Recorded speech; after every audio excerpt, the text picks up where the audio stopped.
No porto de Suape, em Recife, uma carga chamou a atenção das autoridades. Na primeira triagem que eles fizeram, verificaram que tinha alguma coisa ligada ao hospital, seringa e resto de curativos e etc. Então eles chamaram a Anvisa, que é o órgão de saúde, e aí foi detectado que esses tecidos eram provenientes de hospital.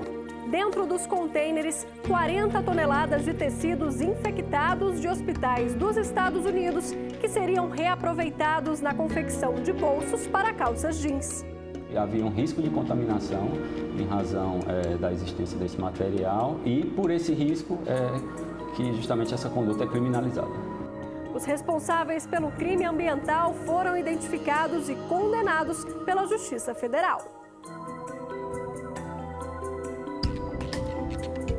O momento do parto é único e por isso as mães querem ser acompanhadas neste dia pelo obstetra que fez o pré-natal. O problema é que muitos cobram uma taxa à parte para fazer o parto, mesmo com a cobertura do plano de saúde. Uns cobravam 800, 1.000, 1.500 e todos diziam que para estar junto na hora do parto teria essa taxa. Depois de várias denúncias, a cobrança da taxa de disponibilidade foi parar nos tribunais e considerada ilegal. Se o médico atende aquele convênio, ele não pode fazer uma negociação paralela.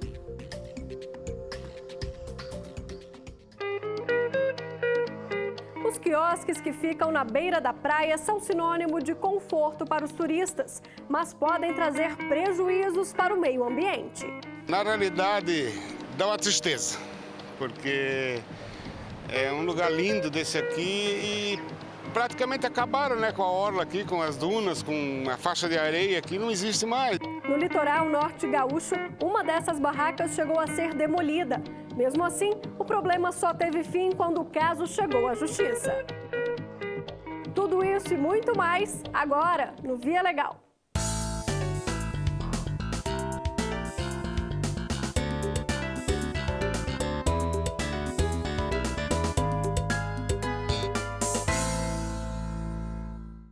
O Via Legal começa mostrando o desfecho de uma denúncia que estampou o noticiário nacional: o uso de tecidos infectados por confecções no Nordeste. Nos Estados Unidos, lençóis contaminados usados em hospitais eram descartados como lixo hospitalar. E esse mesmo material era comprado por empresas no Brasil que fabricavam bolsos de calças jeans. Você acompanha agora, com o repórter Alessandro Moura, uma das condenações sobre o caso. O Agreste pernambucano abriga o segundo maior polo têxtil do país e se concentra nas cidades de Caruaru, Toritama e Santa Cruz do Capibaribe, que fica a 191 quilômetros do Recife. Nossa equipe veio até um dos centros de moda mais famosos da região. E por aqui é assim, vai e vem de gente por toda parte, e estacionamentos lotados, pessoas em busca de variedade e preço baixo. A gente tem uma diversidade enorme dos segmentos. A gente produz malha, produz moda praia, produz lingerie, produz camisaria, moda feminina, né? Então, é uma diversidade muito grande de segmentos. Só nesse espaço são mais de 10 mil lojas. Valmir é empresário e diretor deste centro de modas. Hoje, ele produz roupas esportivas, mas durante um bom tempo, trabalhou com forros de bolso para calças jeans. A calça jeans, você não pode colocar o próprio jeans como forro do bolso. Tem que ter um tecido mais maleável, né? Por aqui existem fábricas especializadas apenas em fazer essa peça, o forro de bolso. E para deixar o preço mais baixo, muitas empresas preferem importar o material de outros países. No porto de Suape, uma carga acabou chamando a atenção da Receita Federal. Eram mais de 46 toneladas. Nos documentos da importação, o material era descrito como tecido de algodão com defeito, mas o produto era outro. Levantaram suspeitas sobre o preço daquela carga, não é, para o tamanho, não é, e o valor que ela representava na licença de importação. E aí eles abriram, né, esses contêineres. E aí, na primeira triagem que eles fizeram, verificaram que tinha alguma coisa ligada ao hospital, seringa e resto de curativos e etc. Amostras do material foram então encaminhadas para análise no Instituto de Criminalística. Nessas fotos, é possível ver secreções e emblemas de hospitais americanos. As investigações levaram a Anvisa a 3 galpões no interior de Pernambuco. A fiscalização descobriu pacotes fechados de tecidos e uma grande quantidade de peças com manchas de sangue. Um dos galpões onde estavam os lençóis infectados fica aqui, em Santa Cruz do Capibaribe. No depósito, os agentes da Vigilância Sanitária encontraram uma mesa onde o tecido era cortado. Depois disso, era lavado e vendido para fábricas de confecção. Ou seja, o material contaminado acabava nas mãos de consumidores de várias cidades do país. O que se apurou é que pessoas jurídicas situadas aqui em Pernambuco, especificamente no interior, importavam esse material de uma pessoa jurídica, gerenciada também por um brasileiro, dos Estados Unidos. Para o procurador da República, se trata de um crime ambiental e os resíduos hospitalares colocaram em risco a saúde da população. E havia um risco de contaminação em razão da existência desse material e por esse risco que justamente essa conduta é criminalizada. O caso acabou indo parar na justiça. Durante o processo, tanto o importador quanto o exportador da mercadoria alegaram não saber que os tecidos eram descartados de hospitais. Mas os argumentos não convenceram esse juiz federal. Essas perícias que foram realizadas na sede, da empresa, demonstraram que não foi a primeira vez, ou seja, já existiam outros tecidos, com logotipos de hospitais americanos, em inglês, nesse local. E o outro aspecto foi o depoimento de algumas testemunhas. Empregados dessas empresas disseram que era comum tecidos com manchas de sangue, com essas descrições de hospitais, isso não foi a primeira vez e que o próprio dono da empresa já dizia aos empregados, quando eles questionavam, que eles não precisavam se preocupar porque tudo era esterilizado. Os réus foram condenados a pena de 2 anos e 4 meses de reclusão, que foi substituída por restritivas de direitos. A decisão ainda cabe recurso. A denúncia do Ministério Público enquadrou eles no artigo 56 da Lei de Crimes Ambientais, que era importar, comercializar, exportar produto nocivo à saúde humana. O gerente da Vigilância Sanitária em Pernambuco tranquiliza o consumidor que adquiriu o produto. Ele conta que não existem riscos de doenças por contaminação biológica, já que o jeans é submetido à lavagem em altas temperaturas. A maior preocupação é com os funcionários da empresa. Esses trabalhadores que manipulavam isso eram os primeiros expostos. É tanto que foram feitos exames em todos os trabalhadores para determinadas patologias, AIDS, hepatite, porque eles manipularam isso, trabalharam, conviveram com isso durante todo o ano. Em Santa Cruz do Capibaribe, é difícil encontrar quem queira falar sobre o assunto, mas comerciantes alertam, é sempre importante saber a procedência da mercadoria. Não custa nada também se precaver, analisar melhor o fornecedor, aquele que você está adquirindo seus produtos, para que a gente possa ter dias melhores e que a gente possa ter essa mídia, possa vir mais uma vez, mas de forma positiva.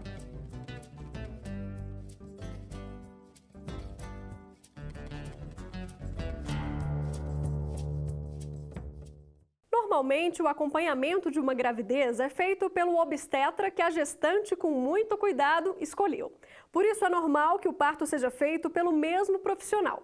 Mas alguns médicos insistem em cobrar a chamada taxa de disponibilidade para acompanhar a mãe no dia do nascimento do bebê. Só que essa cobrança, para quem já paga o plano de saúde, é considerada ilegal. Entenda melhor na reportagem de Letícia Lagoa. Amanda é analista de RH e mãe de Letícia. Há 2 anos, quando descobriu que estava grávida, começou a procurar um obstetra conveniado ao plano de saúde dela. Só que na primeira consulta foi surpreendida com a notícia de que teria que pagar pelo parto. Procurei consultórios, por fora e todos informaram. Foram 3 até que eu partir para o site, né, reclamação direto com a ANS. Porque uns cobravam 800, 1.000, 1.500 e todos diziam que para estar junto na hora do parto teria essa taxa.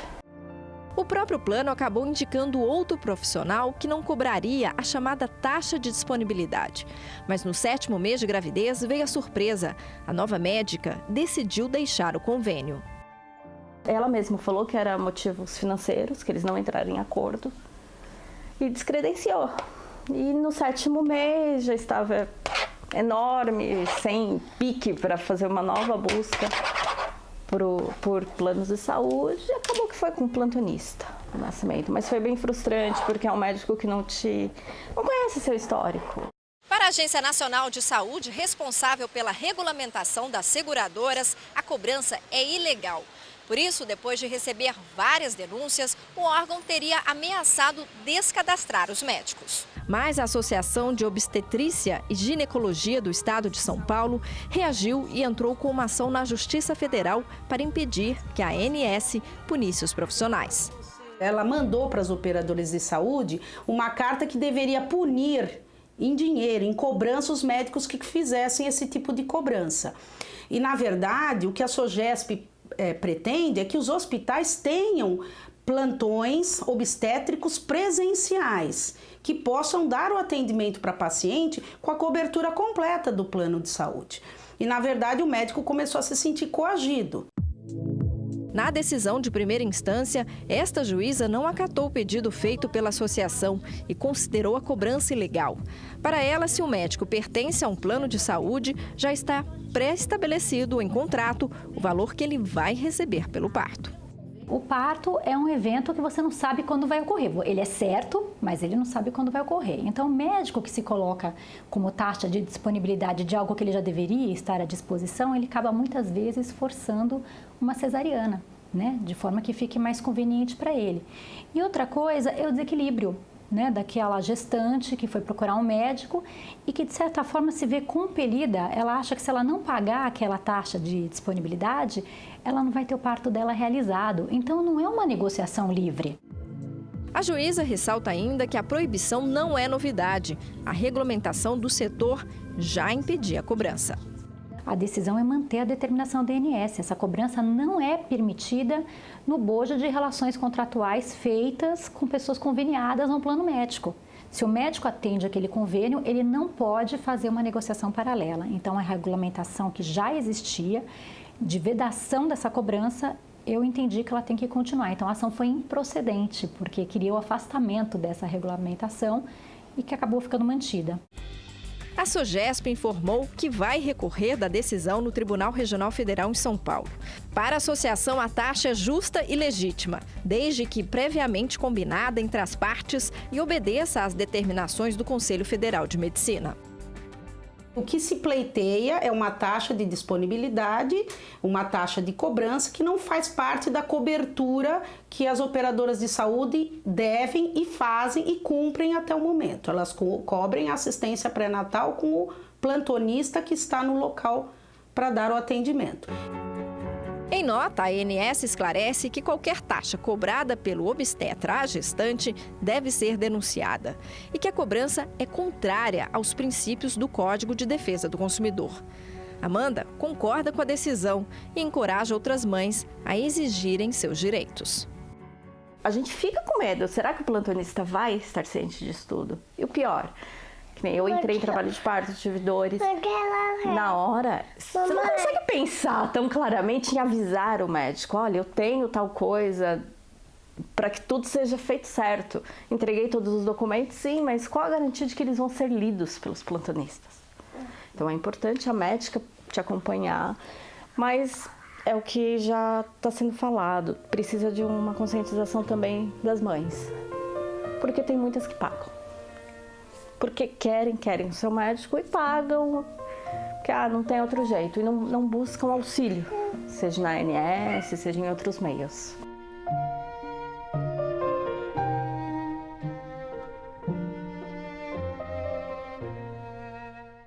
Se você você ficou com alguma dúvida ou quer fazer uma denúncia, é só entrar em contato com a ANS pela central de atendimento ou pelo site. Anote aí.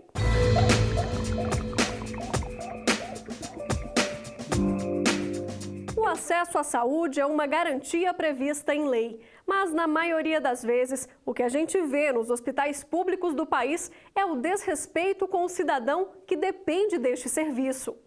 Em Minas Gerais, a família de um paciente que precisava de uma vaga em UTI com suporte neurológico recorreu à justiça para tentar salvar a vida dele. Um acidente vascular cerebral levou a mãe de Suerlene, de 70 anos, ao hospital em estado grave. Aí ela passou por uma cirurgia neurológica e aí que descobriu que era, de fato, um AVC hemorrágico. Começava aí a corrida contra o tempo, em busca de uma UTI. A alternativa foi a Defensoria Pública.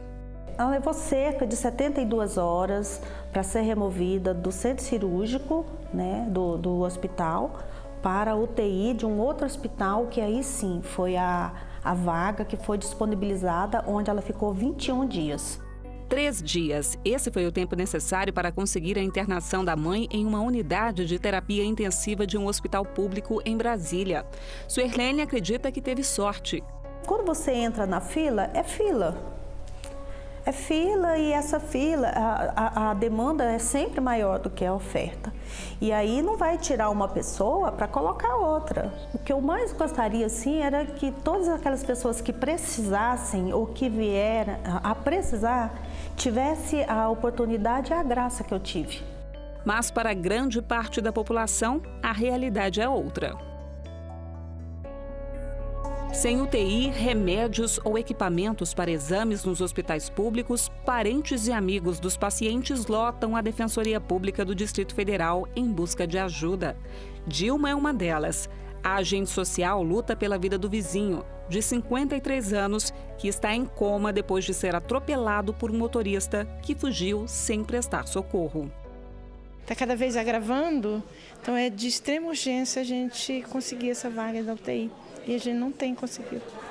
Só no mês de janeiro, mais de 60 pessoas procuraram a Defensoria Pública no DF em busca de uma UTI. A maior parte dos pedidos é para idosos. Apesar de todos os esforços, esta defensora conta que 1 em cada 3 pacientes morre antes de conseguir o leito. Existem pessoas sofrendo, pessoas morrendo na fila, esperando por um tratamento médico, sendo que o direito à saúde foi alçado pela Constituição como um direito social fundamental, inerente à dignidade de toda pessoa, né? E por isso tem que ser observado. Diante da negativa para o pedido de uma UTI, parentes de um paciente internado na rede pública de saúde em Uberlândia, no estado de Minas Gerais, procuraram a Justiça. A ação encaminhada pela Defensoria Pública da União pediu urgência da internação do homem em uma unidade com suporte neurológico, em hospital público ou particular. Segundo os médicos, o paciente tem hipertensão intracraniana de extrema gravidade e não poderia esperar. Já em primeira instância, a Justiça Federal Mineira determinou a internação imediata do paciente na UTI. O governo do estado recorreu ao Tribunal Regional Federal da Primeira Região, alegando que há outros pacientes na lista de espera, aguardando uma vaga. Em nota, eles justificaram recurso com base nesta tabela. Atualmente, no estado, existe um déficit de 1.455 UTIs para atender a população.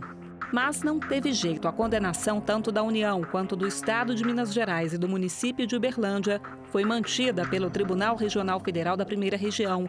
Esta advogada comenta o caso. É obrigação do Estado, seja aí entra a União, Estado, DF e município, de possibilitar o acesso à saúde às pessoas que não têm condições. A Advocacia Geral da União garante que todas as providências foram tomadas para o cumprimento da decisão judicial. Para a Defensora Pública do DF, casos como este deveriam ser resolvidos antes mesmo de chegar à Justiça. Não é um favor, é dever do Estado tutelar esse direito à saúde mediante políticas públicas que garantam não só a redução de doenças, de agravos à saúde, mas também de acesso igualitário e universal às ações de saúde. Enquanto isso não acontece, a fila de espera em busca de uma UTI só aumenta. Triste demais, porque todos nós temos direito à saúde pública, né? E no momento eu não tenho visto isso. A gente vai para o hospital e não tem atendimento, não tem médico. UTI, então, não tem nunca. Então é muito triste, a situação muito precária.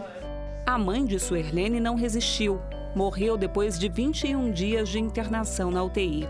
Ela sabe que fez tudo o que estava ao alcance e, apesar de todas as dificuldades, orienta as pessoas que enfrentam a mesma situação a buscarem seus direitos. É lutar, correr atrás, né? A esperança é a vida, né?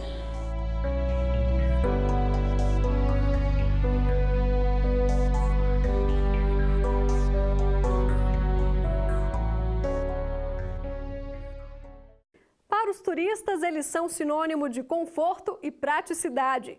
Já a natureza pode ser prejudicada com a presença deles. Estamos falando dos quiosques que ficam na beira da praia. No sul do país, mesmo depois da demolição de uma dessas barracas, a construtora, um órgão ambiental e o município foram condenados. Entenda o porquê na reportagem de Marcelo Magalhães. Praia de Atlântida Sul, litoral norte gaúcho, área de dunas frontais. Tecnicamente não sei, eu sei que ela é importante, agora tecnicamente não saberia dizer. Dunas como essas têm uma função muito importante no meio ambiente. Elas agem como verdadeiras barreiras que separam a praia da cidade. Além de evitar a ação do mar em ressaca, elas também servem de moradia para muitos animais. Essas dunas elas são formadas exatamente pelo movimento das areias que vem do próprio oceano ou daquela areia que é movimentada pelo vento e que se acumula nessa região, né, exercendo um papel ambiental de grande relevância, porque ela serve exatamente para receber o primeiro impacto de tempestades e cria um espaço que nós chamamos de ecossistema muito próprio para a viabilidade de várias espécies de animais que vivem ali, de plantas que têm essa capacidade de colonização de ambientes tão agressivos. Mas a ocupação nas praias gaúchas, que acontece desde os anos 80, trouxe construções irregulares como esta aqui. Na realidade, dá uma tristeza, porque é um lugar lindo desse aqui e praticamente acabaram, né, com a orla aqui, com as dunas, com a faixa de areia aqui, não existe mais. Desrespeito que gerou várias denúncias do Ministério Público Federal. O que acontece sobre essas áreas, existe uma dupla situação a ser analisada. Inicialmente, a questão ambiental, que é uma área de preservação permanente instituída pelo Código Florestal e apontada por estudos de relevante interesse, que são as dunas frontais e esta região litorânea. Além disso, tem uma questão patrimonial, que é o fato de esses imóveis, essas construções estarem situadas em terrenos de marinha. São áreas da União e necessita-se para posse e uso de autorização da Superintendência do Patrimônio da União, da SPU, para poder ser utilizada. Em um dos casos mais recentes, a Justiça Federal condenou uma empresa a pagar R$500 mil pela construção de um quiosque numa área de preservação permanente. O dinheiro deve ser encaminhado ao Fundo de Reparação de Interesses Difusos Lesados e aplicado em projetos de preservação em áreas de dunas do litoral norte do Rio Grande do Sul. Mas o procurador lembra que essa sentença só saiu depois de uma longa batalha judicial. Foi necessário ingressar com a ação na Justiça Federal, tendo em vista que com as ações anteriores, com as medidas extraprocessuais, não foram suficientes para obter-se a demolição, a reparação e a recuperação da área que tinha a atividade, o empreendimento sendo realizado. Em nota, a Bolognese Engenharia, empresa responsável pela construção, informou que o quiosque já foi demolido e vai recorrer da sentença. A Justiça Federal também condenou a Fundação Estadual de Proteção Ambiental, a FEPAM, e o município de Osório por falta de fiscalização em áreas de preservação permanente ao longo da praia. O prefeito da cidade garante que, apesar da condenação, o local é monitorado. Eventualmente, se alguém vai utilizar por exemplo, uma movimentação de areia indevida, a gente fiscaliza, não permite. Se alguém tenta construir alguma coisa que está fora daqueles parâmetros de metragem estabelecidos pela questão ambiental, nós imediatamente entramos em ação, já para retirar algum tipo de estabelecimento que porventura queira ser construído. Pode ser, evidentemente, que sempre em pequenos portes, um quiosque, por exemplo. Pela decisão, o município ainda fica responsável por interditar atividades comerciais que ainda estejam ocorrendo, cancelar os alvarás de funcionamento emitidos fora do padrão ambiental e colocar placas que informem a população sobre a existência da ação civil pública. Além disso, a FEPAM foi proibida de emitir licenças em áreas de preservação. Este biólogo afirma: as construções na faixa de areia das praias podem trazer danos irreparáveis ao meio ambiente. O que se percebe quando a ocupação acontece, ela vai fragilizar, ela cria uma espécie de ruptura, né, nas estruturas de proteção, porque ela abre, né, aquele local aos efeitos de tempestades, de ressacas, né, de movimentos marinhos mais intensos, mas degrada e destrói exatamente ecossistemas de grande importância e fragilidade para espécies como o tucutuco, né? Nós temos um roedor aqui que vive na costa do nosso estado, que está ameaçado de extinção, é uma espécie importante dessas regiões, exatamente porque ele ocupa essa faixa de praia, que é a faixa das dunas frontais e das dunas secundárias. Eu, com certeza, eu prefiro sempre duna de que restaurantes, barzinhos, essas coisas, né? A menos que esses bares sejam mais afastados da faixa litorânea, da faixa da areia de areia. Tem que ter um projeto para ocorrer no lugar certo, na verdade, né? Se é uma área de preservação, não é certo, até porque está invadindo ali, né? Se tu for analisar, está invadindo, né?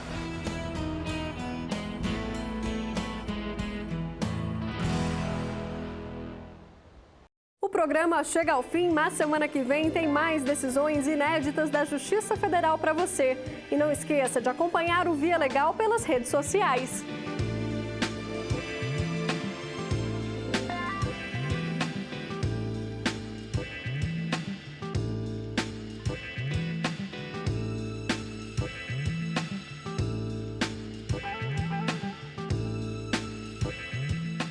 Curta, compartilhe e deixe sua opinião por lá. Até mais, tchau!